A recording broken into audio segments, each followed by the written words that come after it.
Germany വിസയ്ക്ക് apply ചെയ്യുന്നവർക്ക് കേരളത്തിലും ബാംഗ്ലൂരും അല്ലാതെ മറ്റ് സ്ഥലങ്ങളിൽ അപ്ലൈ ചെയ്യാൻ പറ്റുമോ? ഇതിന്റെ ഒഫീഷ്യൽ ആയിട്ടുള്ള ഡീറ്റെയിൽസ് ആണ് ഈ ഒരു വീഡിയോയിലൂടെ നിങ്ങളുമായി ഷെയർ ചെയ്യുന്നത്. ഞാൻ എന്റെ സ്ക്രീൻ ഒന്ന് ഷെയർ ചെയ്യാം. ജർമ്മൻ കോൺസുലേറ്റിന്റെ ബാംഗ്ലൂർ വെബ്സൈറ്റിലേക്ക് പോവുക. ജർമ്മൻ കോൺസുലേറ്റ് ബാംഗ്ലൂരിന് ഗൂഗിളിൽ സെർച്ച് ചെയ്യാം. സെർച്ച് ചെയ്ത് കഴിഞ്ഞാൽ ഈ ഒരു വെബ്സൈറ്റിലേക്ക് നമുക്ക് എത്തുന്നതാണ്. India.diplo.de. ഇതില് സർവീസസ് ക്ലിക്ക് ചെയ്യുക. സർവീസസിൽ വിസ സർവീസസ് എടുക്കുക. വിസ സർവീസസിൽ നാഷണൽ വിസ കൊടുക്കുക.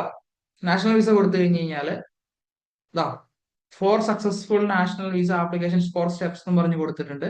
അതിൽ ഷെഡ്യൂൾഡ് ആൻഡ് അപ്പോയിന്റ്മെന്റ് എന്നുള്ള ഓപ്ഷൻ ഉണ്ട്. അതിൽ കോൺസുലേറ്റ് ഫൈൻഡർ എന്നുള്ള PDF ഓൾറെഡി കൊടുത്തിട്ടുണ്ട്. ഈ ഒരു PDF ഓപ്പൺ ചെയ്ത് കഴിഞ്ഞ് കഴിഞ്ഞാൽ ഏതൊക്കെ കോൺസുലേറ്റിൽ ഏതൊക്കെ സ്റ്റേറ്റിലുള്ളവർക്കാണ് അപ്ലൈ ചെയ്യാൻ സാധിക്കുന്നതെന്ന് വ്യക്തമായിട്ട് കൊടുത്തിട്ടുണ്ട്.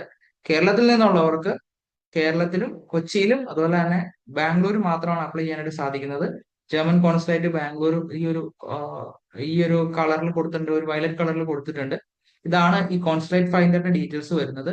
ഈ ഒരു PDF നിങ്ങൾക്ക് ആവശ്യമെങ്കിൽ PDF ഒന്ന് കമന്റ് ചെയ്ത് കഴിഞ്ഞാൽ ഞാൻ നിങ്ങൾക്ക് DM ചെയ്തു തരുന്നതായിരിക്കും. ഇന്നത്തെ ഈ ഒരു വീഡിയോ നിങ്ങൾക്ക് പ്രയോജനപ്പെട്ടുവെങ്കിൽ ഫോളോ ചെയ്യുക. കൂടുതൽ വിവരങ്ങൾക്ക് ഞങ്ങളെ കോൺടാക്ട് ചെയ്യാവുന്നതാണ്. Thank you.